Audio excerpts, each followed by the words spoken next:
Over 2,000 years ago, in the heart of Sri Lanka, a powerful civilization began to rise. This was the birth of the Anuradhapura kingdom, one of the greatest ancient kingdoms in South Asia. Around the 4th century BCE, King Pandukabaya established Anuradhapura as the first great capital of Sri Lanka. Surrounded by fertile land and abundant water resources, the city quickly grew into a center of power, culture, and innovation.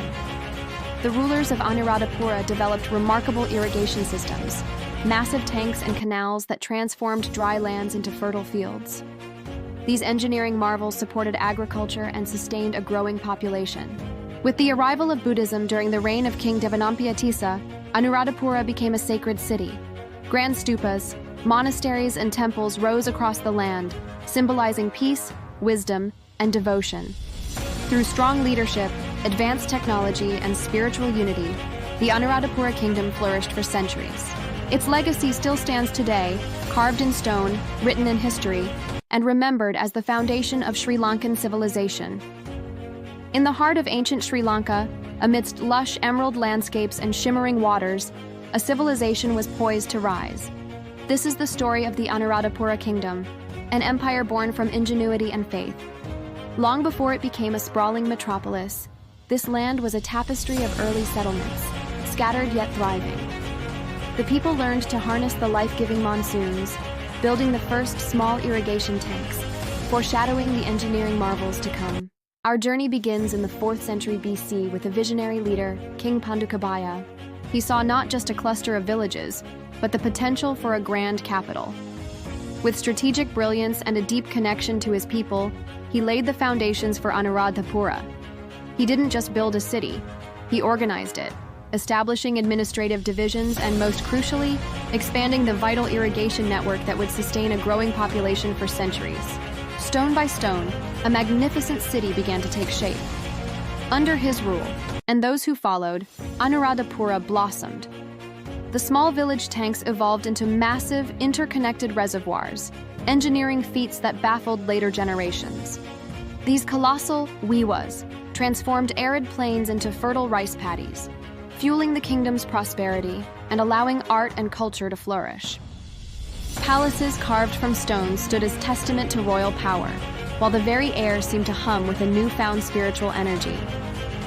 This spiritual awakening was cemented with the arrival of Buddhism. The island embraced this new philosophy, and it became the very soul of the kingdom. Majestic stupas, great white domes reaching for the heavens, began to dominate the skyline. These were not just places of worship, but centers of learning, art, and community. Royal processions, vibrant with color and sound, celebrated the faith that united the king and his people. The rise of Anuradhapura was more than the construction of a city. It was the birth of a legacy, a testament to human determination, brilliant engineering, and profound faith. An epic chapter in the story of Sri Lanka, whose echoes can still be heard today in the silent stones and tranquil waters of this ancient, sacred land. In the heart of ancient Sri Lanka, a civilization was born, one that would shape the island's destiny for over a millennium. This is the story of the rise of the Anuradhapura kingdom, a testament to human ingenuity, spiritual devotion, and royal ambition. Long before the grand stupas pierced the sky, the land was a tapestry of lush forests and scattered settlements. Early inhabitants learned to coexist with nature, but it was a visionary leader who would transform this landscape into the heart of an empire. Pandukabaya meticulously planned its layout, establishing villages for different communities and, most importantly, laying the groundwork for one of history's most sophisticated irrigation networks. He constructed the Abhaya Wewa, a massive reservoir that became the lifeblood of the new capital. This mastery over water was the key to their prosperity. Canals and smaller tanks branched out, turning arid plains into fertile rice paddies, feeding a growing population and fueling the kingdom's expansion. The city flourished, becoming a bustling hub of commerce, culture, and governance. Stone palaces rose, symbols of royal power and architectural prowess. But the kingdom's true soul was forged with the arrival of Buddhism in the 3rd century BC. The faith was embraced with fervent devotion, inspiring the construction of magnificent stupas, colossal domes that housed sacred relics, and became centers of pilgrimage.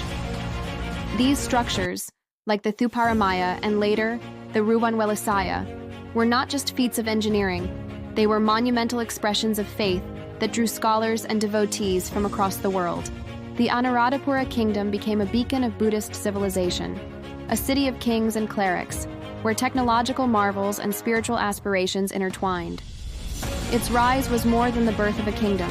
It was the dawn of a golden era, an epic saga of a people who carved a paradise from the wild and built a legacy in stone and water. A legacy that continues to inspire awe to this day. Thanks for watching. If you were captivated by this journey into the past, don't forget to like, share, and subscribe for more stories from history.